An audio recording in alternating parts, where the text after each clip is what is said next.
નમસ્કાર ખેડૂત મિત્રો, હું રવિ ચૌહાણ આ યુટ્યુબ ચેનલમાં આપ સૌ મિત્રોનું હાર્દિક સ્વાગત કરું છું. મિત્રો, આપણે ઘણા બધા વિડીયોમાં વાત કરેલી છે કે ખાતરનું વ્યવસ્થાપન કરીએ તો ખૂબ જ સારું પરિણામ મળે છે અને સારામાં સારું ઉત્પાદન મળે છે. એ વાત કરીએ એની પહેલા થોડોક આપણો પાયો પાકો હોવો જોઈએ. કોઈ પણ બિલ્ડિંગ બનાવવી હોય, કોઈ પણ મકાન બનાવવું હોય તો એના માટે પાયો મજબૂત હોવો જરૂરી છે. કે આજે શું કામે ખાતર વ્યવસ્થાપન કરવાની કોઈ પણ પાકમાં જરૂરિયાત પડી છે. તો આ સમજવા માટે એની પાછળનું જે કઈ માહિતી છે એ લેવી ખૂબ જ જરૂરી છે. તો મિત્રો, આજે જે કઈ આ વિડીયો મારફતે માહિતી આપવાની છે એ ખૂબ જ ઉપયોગી છે. ડાયરેક્ટ ખેતી સાથે સંકળાયેલા જે ખેડૂતો છે એના માટે ખૂબ જ અગત્યની છે.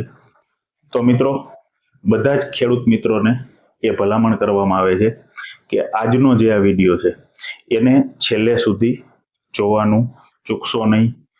અને જે કાંઈ છેલ્લે માહિતી આપવાની છે એ ખૂબ જ અગત્યની છે કે જે અત્યાર સુધી કદાચ તમારા ધ્યાનમાં આવી નહીં હોય.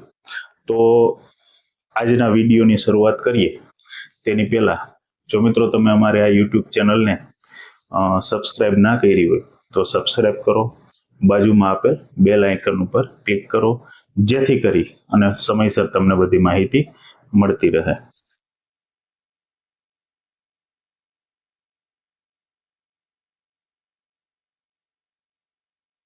તો મિત્રો, આપણે એક વસ્તુ જાણીએ છીએ કે મનુષ્યને અને પ્રાણીઓને એનું જીવન ટકાવી રાખવા માટે ખોરાક કેટલો મહત્વનો છે. મિત્રો, એ જ રીતે તમે જે કાંઈ પાકનું વાવેતર કરો છો એ પાકને એનું જીવન ચક્ર પૂરું કરવા માટે ઘણા બધા તત્વોની જરૂરિયાત પડે છે. અને આપણે જે કંઈ ખોરાક લઈએ છીએ એમાં આપણો જે કંઈ પાક છે એ તત્વોના સ્વરૂપમાં ખોરાક લે છે. તો મિત્રો, એ કેટલા તત્વોની જરૂરિયાત પડે છે, એ કયા કયા તત્વો છે, કેટલા પ્રમાણમાં જરૂરિયાત પડે છે, એની વાત આજે આપણે આ વિડીયોની અંદર કરવાના છીએ. આજના વિડીયોની શરૂઆત કરીએ કે 1840ની સાલ દરમિયાન લીબીગ નામના વૈજ્ઞાનિકે તત્વોનું એવું વિભાજન કરેલું હતું કે કોઈ પણ છોડ હોય એને ટોટલ 35 જેટલા તત્વોની જરૂરિયાત પડે છે એને એનું જીવનચક્ર પૂરું કરવા માટે. પણ એમાં પણ મિત્રો, એમને ખાસ 17 જેટલા તત્વોને ખૂબ જ આવશ્યક ગણાવ્યા છે. તો મિત્રો, કોઈ પણ પાક હોય એને કુલ 17 તત્વોની જરૂર પડે છે એનું જીવનચક્ર પૂરું કરવા માટે. પણ આ જે 17 તત્વો છે એમાં પણ મિત્રો 3 તત્વો એવા છે: કાર્બન,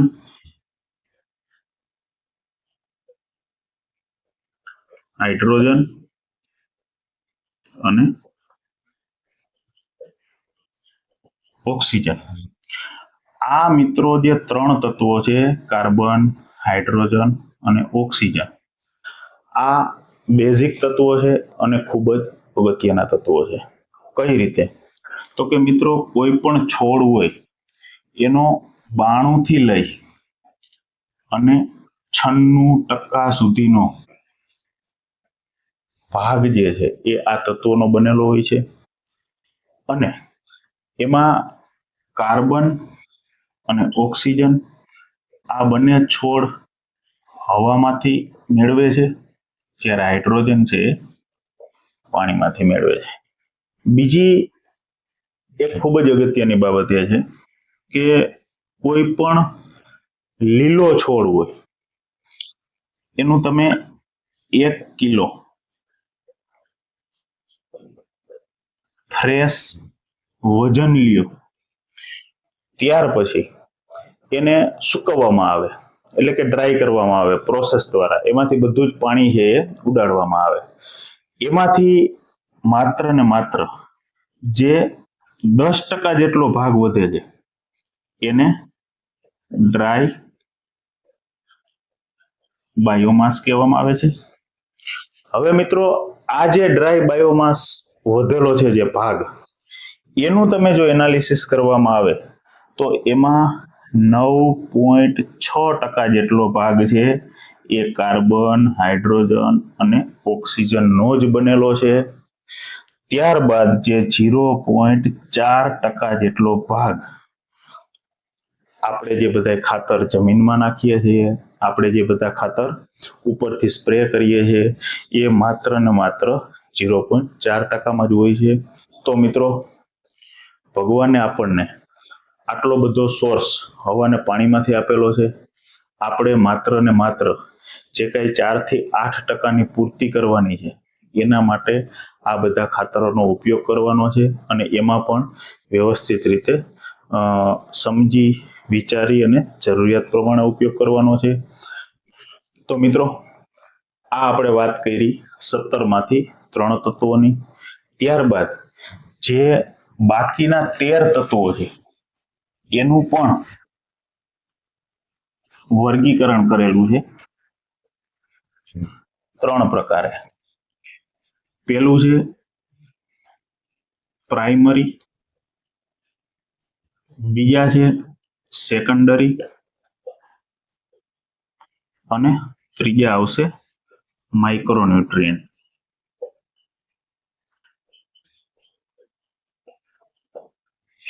આ જે 17 તત્વોમાંથી આપણે જે વાત કરી, કાર્બન, હાઇડ્રોજન અને ઓક્સિજન, આ 3 તત્વો છે એ બેઝિક છે. ત્યાર પછીના જે 13 તત્વો વધે છે બાકીના, એમાંથી 3 ભાગ પાડી દેવામાં આવ્યા છે કે જેને આપણે આપવાના છે, સ્પ્રે દ્વારા આપવાના છે અથવા તો જમીનમાં આપવાના છે, જે રીતે આપીએ એ રીતે.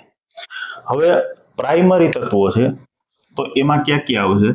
તો કે એક નાઇટ્રોજન આવશે, બીજું ફોસ્ફરસ આવશે, ત્રીજું પોટેશિયમ આવશે, એટલે કે પોટાશ આપણું. આ જે 3 તત્વો છે એ પ્રાઇમરી છે. ત્યારબાદ આવશે સેકન્ડરી. સેકન્ડરી તત્વો છે એની અંદર કેલ્શિયમ આવશે, મેગ્નેશિયમ આવશે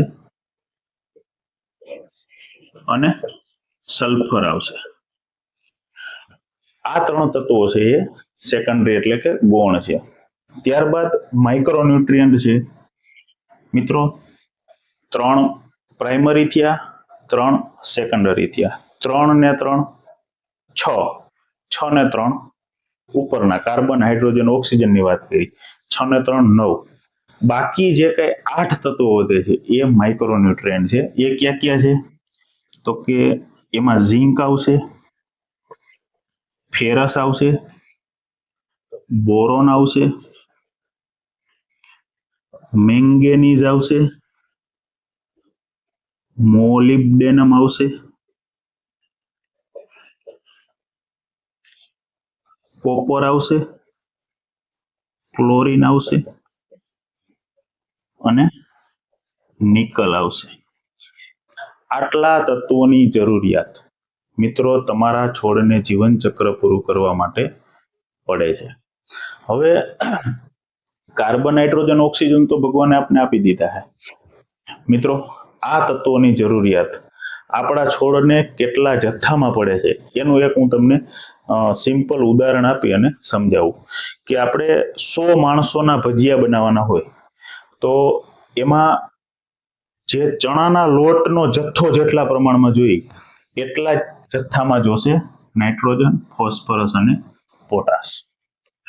પછી એની અંદર આપણે જે કઈ મેથી નાખીએ છીએ, મરચા નાખીએ છીએ, બટેકાની પતરી નાખીએ છીએ, એનો જેટલો જથ્થો હોય એટલા જથ્થામાં છોડને જરૂર પડે છે કેલ્શિયમ, મેગ્નેશિયમ અને સલ્ફરની.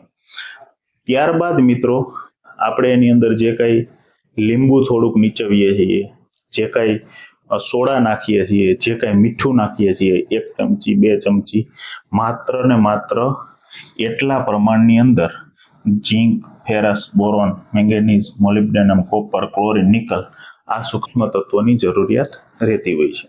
હવે તમે તમારી રીતે વિચારો કે જ્યારે ભજીયા બનાવવાના હોય ત્યારે આમાંથી કોઈ પણ વસ્તુ ખૂટે, માનો કે કોઈ મેથી ન આવી, ખાલી તમને કોઈ બટેકાના ભજીયા આપી દે, ખાલી તમને કોઈ મરચાના ભજીયા આપી દે, અથવા તો એની અંદર મીઠું ઓછું થયું, લીંબુનું પાણી ઓછું થયું, તો કઈ રીતે પોઝિશન થાય છે?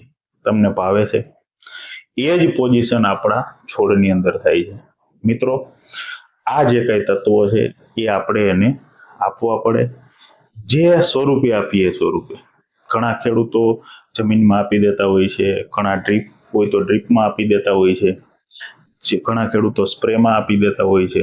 એટલે કહેવાનો મતલબ એ છે કે આ બધા તત્વોની જરૂરિયાત પડે છે. મિત્રો, હવે આપણે જે વાત કરવાની છે એ ખૂબ જ અગત્યની વાત છે કે આપણે કોઈ પણ પાકનું વાવેતર કરતા હોઈએ તો એને ડાયરેક્ટ આપણી હારે જ સરખામણી કરવાની છે કે આપણે આપણા જીવનની અંદર કઈ રીતે પ્રક્રિયાઓ થાય છે, એ જ બધી પ્રક્રિયાઓ આપણા જે તે પાકની અંદર થતી હોય છે. તો મિત્રો, હવે ખાસ અગત્યની બાબત એ છે કે 1954માં આર્નોન નામના વૈજ્ઞાનિકે છોડમાં જે તે પોષક તત્વોની આવશ્યકતાના આધારે 3 માપદંડો આપેલા છે અને એ જે કઈ માપદંડ છે એ ખૂબ જ અગત્યના છે. મિત્રો, જો આ 3 માપદંડ આપણને વ્યવસ્થિત રીતે સમજાઈ જશે તો ખાતર વ્યવસ્થાપન શું કામે જરૂરી છે એના 80% જેટલા પ્રશ્નો તમારા મગજમાંથી જતા રહેશે. પહેલો માપદંડ એવું કહેવા માંગે છે કે જે તે તત્વની ગેરહાજરીમાં છોડ સામાન્ય રીતે પોતાનું જીવન ચક્ર પૂરું કરી શકતો નથી. બીજો જે માપદંડ છે એ શું કહેવા માંગે છે કે જે તે તત્વનું કાર્ય નક્કી કરેલું છે તેને બીજા કોઈ તત્વથી બદલી શકાતું નથી, કારણ કે જે તે તત્વ ચયાપચયની ક્રિયામાં સીધો ભાગ ભજવે છે. ત્રીજું જે માપદંડ છે એ શું કહેવા માંગે છે કે જે તે તત્વની ઉણપના લક્ષણો તેના દ્વારા જ સુધારી શકાય છે અથવા અટકાવી શકાય. તો મિત્રો, આ 3 માપદંડ છે. પેલું એમ કહે છે કે જે તે તત્વની ગેરહાજરીમાં છોડ સામાન્ય રીતે પોતાનું જીવન ચક્ર પૂરું કરી શકતો નથી.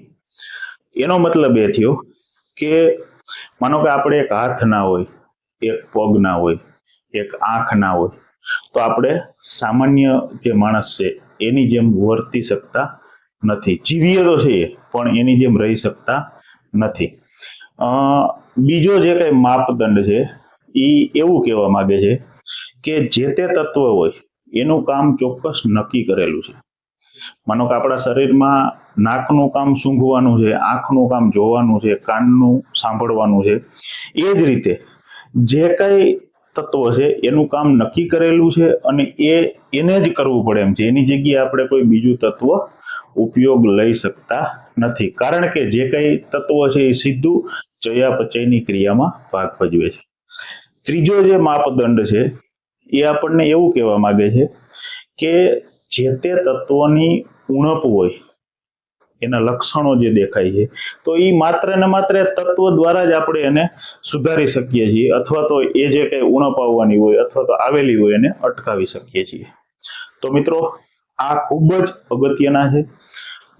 કહેવાનો મતલબ એ છે કે માનો કે એક તમને દાખલો આપું, ફોસ્ફરસ તત્વ છે તો શરૂઆતમાં જ્યારે ફોસ્ફરસ તત્વની જરૂરિયાત પડે છે મૂળના વિકાસ માટે, ત્યારે જો પૂરતા પ્રમાણમાં જમીનમાં ફોસ્ફરસ ના હોય તો વ્યવસ્થિત રીતે મૂળનો વિકાસ થતો નથી. જ્યારે ફૂલ આવવાની શરૂઆત થાય અને ત્યારે વ્યવસ્થિત રીતે ફોસ્ફરસ જો આપણા છોડને પૂરો પાડવામાં ના આવે તો ફૂલ આવવામાં પણ થોડોક પ્રોબ્લેમ પડે છે. જ્યારે કોઈ પણ પાકની અંદર દાણા બેસતા હોય ત્યારે જો પૂરતા પ્રમાણમાં એને ફોસ્ફરસ આપવામાં ન આવે તો એ વ્યવસ્થિત રીતે બેસી શકતા નથી. દાખલા તરીકે તમે આ બાજરાનું ડુંડું છે, બરાબર છે, તો અહીંયા બધે દાણા બહુ વ્યવસ્થિત રીતે ભરાયેલા હોય છે. તમે જેમ જેમ જેમ જેમ આગળ જાઓ એમ ઝીણો ઝીણો ઝીણો દાણો થતો જાય છે, અથવા તો આ ભાગની અંદર ભરાયેલો રહેશે નહીં. આ જ કન્ડિશન તમને મકાઈના ડોડાની અંદર પણ જોવા મળે છે. એટલે આ તમને એક ઉદાહરણ આપ્યું.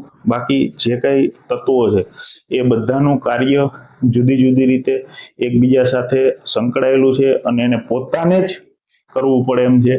એટલે જે કઈ આપણે આ 17 તત્વોની મિત્રો વાત કરી એ આગળના જે કઈ વિડીયો આવશે એમાં દરેક તત્વનું શું કામ છે, એની ઉણપ હોય તો છોડ ઉપર કયા ભાગમાં જોવા મળે છે, કયા પ્રકારની ખામી સર્જાય છે, આપણા ઉત્પાદન ઉપર શું અસર પડે છે, જે કઈ માહિતી છે એ બધી તમને ધીમે ધીમે રજૂ કરવામાં આવશે. રેગ્યુલર અમારી આ ચેનલ સાથે જોડાયેલા રહેજો. અને મિત્રો ખાસ અગત્યની વાત એ છે કે જે ખાતર વ્યવસ્થાપનની વાત કરશું એમાં ચોક્કસપણે એક ભલામણ કરવામાં આવશે કે તમે દર વર્ષે અથવા તો દર 3 વર્ષે તમને જે યોગ્ય જગ્યા લાગતી હોય, તમને જ્યાંથી ચોક્કસ નિદાનવાળો રિપોર્ટ મળતો હોય ત્યાં ફરજિયાત જમીન ચકાસણી કરાવો. અને જે કંઈ તમારી જમીનમાં ઉણપ છે, જે કંઈ ઈસી છે, પીએચ છે, એ તમને ખબર હોવી ખૂબ જ જરૂરી છે. અને હું એક લાઈન સાથે આજના આ વિડીયોને વિરામ આપશું કે કોઈ પણ પાક હોય એને તત્વોની જરૂરિયાત હોય છે, ખાતરની જરૂરિયાત હોતી નથી. અસ્તુ.